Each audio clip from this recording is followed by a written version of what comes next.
ಎಲ್ಲರಿಗೂ ನಮಸ್ಕಾರ. ನಾನೀಗ ಒಂದು ಕಥೆಯನ್ನು ಹೇಳುತ್ತೇನೆ. ಆ ಕಥೆಯ ಹೆಸರು ಪ್ರಾಮಾಣಿಕ ಸೌದೆ ಮಾರುವವ.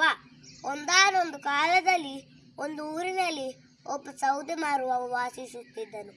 ಅವನ ಹೆಸರು ಸೋಮು. ಅವನು ಪ್ರತಿದಿನ ಕಾಡಿಗೆ ಹೋಗಿ ಸೌದೆ ಕಡಿದು ತಂದು ಹತ್ತಿರದಲ್ಲಿರುವ ಪೇಟೆಯಲ್ಲಿ ಮಾರಿ ಹಣ ಸಂಪಾದಿಸುತ್ತಿದ್ದನು. ಒಂದು ದಿನ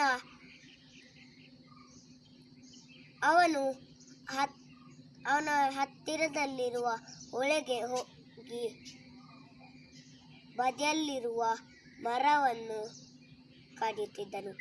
ಆಗ ಅವನ ಕೈಯಲ್ಲಿರುವ ಕೊಡಲಿ ಜಾರಿ ಹೊಳೆಗೆ ಬಿತ್ತು. ಆಗ ಅವನು ಕೂಡಲೇ ಹೊಳೆಗೆ ಹಾರಿ ಹುಡುಕಿದನು.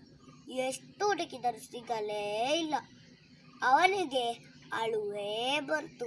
ಆಗ ಅವನಿಗೆ ಒಂದು ಅಶರೀರವಾಣಿ ಕೇಳಿಸಿತು. ಏನಾಯ್ತು ಮಗನೇ ಎಂಬ ಧ್ವನಿ ಕೇಳಿಸಿತು.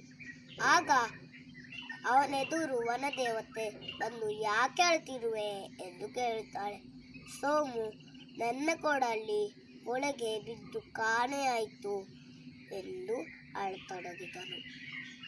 ಆಗ ವನದೇವತೆ ಮುಳುಗಿ ಎದ್ದು ಒಂದು ಬೆಳ್ಳಿಯ ಕೊಡಲಿ ತಂದು, ಈ ಕೊಡಲಿ ನಿನ್ನದೇ ಎಂದು ಕೇಳುತ್ತಾಳೆ. ಸೋಮು, ಇದು ನನ್ನದಲ್ಲ ಎಂದು ಹೇಳುತ್ತಾನೆ. ಆಗ ವನದೇವತೆ ಪುನಃ ಮುಳುಗಿ ಎದ್ದು ಒಂದು ಚಿನ್ನದ ಕೊಡಲಿ ತಂದು ಕೇಳುತ್ತಾಳೆ. ಈ ಕೊಡಲಿ ನಿನ್ನದಾ ಎಂದು ಕೇಳುತ್ತಾಳೆ. ಸೋಮು, ಇದು ಕೂಡ ನನ್ನದಲ್ಲ ಎಂದು ಹೇಳುತ್ತಾನೆ. ವನದೇವತೆ ಮೂರನೇ ಸಲ ಮುಳುಗಿ ಎದ್ದು ಅವನ ಕಬ್ಬಿಣದ ಕೊಡಲಿ ತಂದು ಕೇಳುತ್ತಾನೆ. ಇದು ನನ್ನದೇ ಕೊಡಲಿ ಎಂದು ಹೇಳುತ್ತಾನೆ ಖುಷಿಯಿಂದ.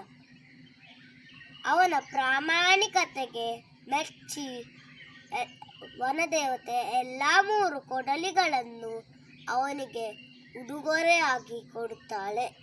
ಕಥೆಯ ನೀತಿ: ಪ್ರಾಮಾಣಿಕತೆಯೇ ಅತ್ಯುತ್ತಮ ನೀತಿ. ಧನ್ಯವಾದ.